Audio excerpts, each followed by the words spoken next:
All right, so we need to address the question on whether or not one person could be the difference between a marriage succeeding or failing. Now, my name is Dolly, and I've been working with couples and solos for the last 5 years, rebuilding their relationships, rebuilding trust, learning how to forgive, and even falling back in love. And I will tell you that in all these years, I've never met a couple that at the same time, in the exact same day, they went up to each other and said, babe, I think that we need to go see couples therapy. It always takes one person. It always takes that one person that's maybe feeling like the relationship is struggling, or one person that feels alone, or one person that wants more. It's never both. There's never going to be a time where both of you come magically together and at the same time feel like you need to go to couples therapy. The only time when I get two people coming to me as a couple for couples therapy is when there's trauma in the relationship. So an example would be if one person, has been caught cheating, then they will all of a sudden come together to see me to, help repair the relationship.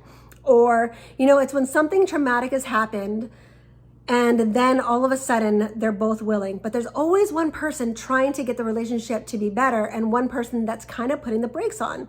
In my situation, that was my husband. He had the brakes on. He felt he was too busy. He really felt like everything was fine and I was broken. In fact, we were both broken, but we had just fallen into this pattern of pretending that everything was okay. And our children were a mess and our family life was a mess and everything was just toxic, but we just kept pretending that everything was okay until finally it wasn't. Until that day where, we hit rock bottom and we had to choose whether or not we were getting a divorce or whether or not we were going to make this relationship work. And the most frustrating part when you're trying to make something work is finding, that therapy or that course or that support system that will actually help move the needle, help rebuild, help you guys get that connection back. And for us, it was so frustrating. So as we went through things that weren't working, I finally decided that was it.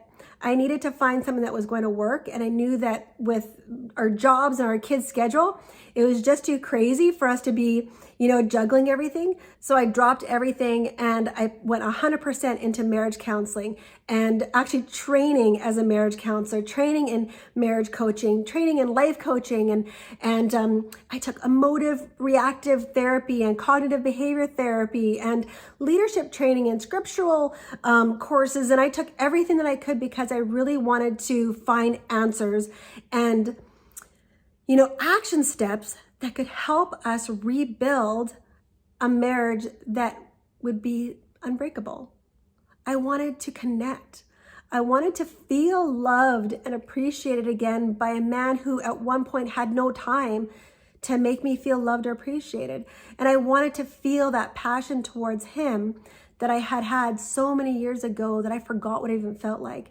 I wanted butterflies, I wanted laughter, and I wanted our kids to want to spend time with us again. And I wanted us to go on family vacations where we could, have a good time and laugh and swim and do stuff together, where we could actually enjoy the time together. And so I always made the promise to myself that if this ever happened, if we could ever get to that place, that I would start some sort of a system, build something where I could maybe help others find the same answers, help others, inspire others to, fight for that relationship together and give the support that I felt that I really needed. And so please subscribe to this channel. I'm building this for couples who are really looking for, answers that may help them move forward. Connecting with people that want to fight for their relationship. All right, subscribe, like or comment on this. I'd love to hear from you. Talk to you soon.